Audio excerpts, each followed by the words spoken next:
sobre el devastador terremoto de 7.4 grados que deja hasta el momento 9 muertos y más de 900 heridos en Taiwán.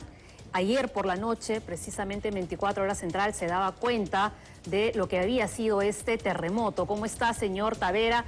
Por supuesto que después de este sismo de gran magnitud, aquí en Perú también se activaron todas las alertas. Luego dijeron que no había alerta de tsunami que nos podría afectar. Pero lo cierto es que cada vez que hay un sismo en cualquier parte del mundo, aquí en Perú también nos preocupamos. Y de hecho, hoy ha habido un temblor en Pasco. Bueno, sí, mire, en realidad el Taiwán se encuentra, al igual que el Perú, ubicado pues en esta zona que conocemos como Cinturón de Fuego del Pacífico.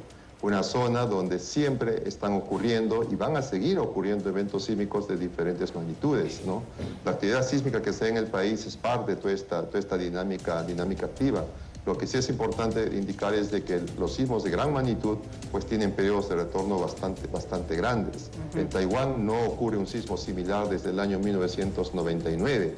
Entonces yo creo de que con cada evento tenemos que tratar un poco de adquirir esa famosa cultura de prevención que realmente aún nos es negada a nosotros como peruanos, ¿no? Sí. Hemos visto en Taiwán el sacudimiento importante del suelo, ha alcanzado valores de 700, 800 centímetros por segundo al cuadrado, y eso en la parte de ingeniería son valores muy elevados. Pero, sin embargo, hemos visto que solamente han habido daños parciales en por lo menos 10 edificios, el colapso de 2, ¿no? Y al no tener edificios o viviendas colapsadas, el número de personas afectadas también disminuye considerablemente, ¿no? Lo que no ocurre en países donde, pues, evidentemente las construcciones no son las adecuadas. Claro, son precarias. Y el epicentro fue en Huailien y allí viven unas 300.000 personas. Sí, exactamente. El epicentro ha sido en el mar. Nosotros en el Perú hablamos de la colisión de la placa de Nazca con la placa sudamericana. Aquí en Taiwán es la placa euroasiática que colisiona con la placa filipina, en un proceso muy similar a lo que ocurre en Perú. Y el epicentro del sismo de Taiwán ha sido en el mar, como decimos frecuentemente, ¿no? Y ha generado pues sacudimientos en la zona urbana muy cercana al epicentro, ¿no? Con las imágenes que estamos observando en este momento. Sí, porque estamos viendo edificios que aparentemente parecen ser macizos, ¿no? De una construcción fuerte, y cómo se han ladeado por completo. Bueno, simplemente indica que hay falla estructural en alguna de las columnas, por eso se ha tenido que producir este asentamiento del edificio, pero no ha habido el colapso total, que eso es importante, ¿no? Si hubiera sido colapso, hubiéramos probablemente mayor personas afectadas. Así es, porque estamos hablando solo de 9 fallecidos hasta el momento y un total de 900 heridos. Todavía continúan las labores de rescate, buscando a personas que habrían quedado atrapadas, ¿no?, entre los escombros de los edificios que sí habrían colapsado. Y yo le decía sobre los sismos que hemos estado sintiendo aquí también en el Perú desde que comenzó este año, el 2024. Hoy se ha reportado un sismo en Pasco, el 20 de marzo se reportó otro en Piura, luego tenemos otro sismo el 17 de marzo en Puno, y así sucesivamente, ¿no? Por ejemplo, el 16 de marzo en Tacna, y podemos contar varios. Aquí en Lima también hemos registrado varios sismos. ¿Eso sería un indicativo de que poco a poco se está liberando la energía de estas placas? Mire, a la fecha nosotros hemos reportado la ocurrencia en todo el territorio peruano de cerca de 213 eventos ya, ¿no? Como usted ha mencionado, en todas las regiones de nuestro territorio, ¿no? Y eso nos indica que evidentemente hay mucha dinámica activa. Hay que entender que el continente, como todos los otros en el mundo, están en un proceso dinámico, cambiante, modificándose, producto de este movimiento de las placas. Y repito, siempre vamos a tener actividad sísmica. Pero lo que hay que tener muy en cuenta es de que los sismos que se producen frente a la costa peruana y que afectan a Lima, como usted ha mencionado, de magnitud 5.5, en realidad no ayudan en nada a liberar la energía de los grandes eventos sísmicos. Cada grado en la escala de magnitud es 30 veces más energía que la anterior. Entonces nosotros como IGP ya hemos indicado en muchas oportunidades de que frente a la costa central del Perú, donde se encuentra Lima, hay un área bastante grande que está acumulando energía probablemente desde hace más de 270 años, que en algún momento debe dar origen a un sismo que supere la magnitud de 8.5, probablemente 8.8, ¿no? Es por eso que los simulacros se hacen para un sismo de magnitud 8.8.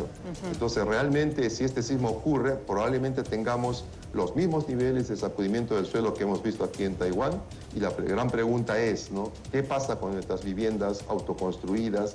¿Qué pasa con nuestras viviendas que han sido construidas en zonas cuya morfología no es la adecuada, ¿no?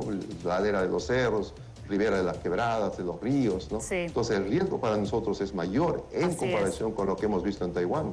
Ajá, porque el sismo que usted nos comenta, este terremoto de gran magnitud, inevitablemente va a llegar en cualquier momento y que incluso se prevé que va a ser de mayor magnitud que el de Taiwán. De 8 puntos podría ser el de aquí. 8.8 son los simulacros. O sea, imagínense la tragedia de un terremoto de 8.8 en la costa peruana. Bueno, yo creo que la respuesta de lo que podría pasar lo estamos viendo con estas imágenes de Taiwán, ¿no? Repito, es una aceleración del suelo, sacudimientos del suelo muy fuertes y las viviendas no han colapsado. ¿Por qué no han colapsado? Han sido construidas de manera correcta, probablemente siguiendo una norma adecuada, ¿no? En el país, lo que no ocurre obviamente en ciudades, en el Perú, ¿no? Donde nuestras ciudades crecen en base a las invasiones, en base a las autoconstrucciones, ¿no? Y el riesgo de nuestra ciudad cada vez se va incrementando más y más. Así es, y afortunadamente en cuanto al terremoto de Taiwán se cancelaron las alertas de tsunami allí, también en Japón y en Filipinas. Bueno, se entiende que después que ocurre un sismo de estas magnitudes, inmediatamente se da una alerta de tsunami. Las evaluaciones seguidas, a los minutos después, nos dieron a entender de que el tsunami no era tan importante como para poder afectar la zona costera. Por eso es que en Taiwán se suspendió la alerta y obviamente a nivel del Perú también se hizo lo mismo, ¿no? Ajá. Entonces, a pesar de que el epicentro había sido en el mar. Es lo que hay que entender. Magnitud 7.5, 7.7 genera un tsunami, pero que no es muy importante. Nos dice que el sismo ha sido básicamente una magnitud moderada. No hay tsunami, pero sí ha generado altos niveles de sacudimiento del suelo, ¿no? Y la respuesta es lo que estamos viendo en las imágenes. Señor Tavera, un mensaje final, por favor, a toda la ciudadanía que nos está viendo. Bueno, yo siempre les he mencionado, aprendamos de la historia que tenemos sobre los sismos y no nos preocupemos en realidad cuándo es que va a ocurrir el sismo en el Perú, porque el sismo va a ocurrir en algún momento. Preocupémonos en revisar cómo hemos construido nuestras viviendas, sobre qué suelo lo hemos construido y hagamos nuestros propios simulacros cada fin de semana.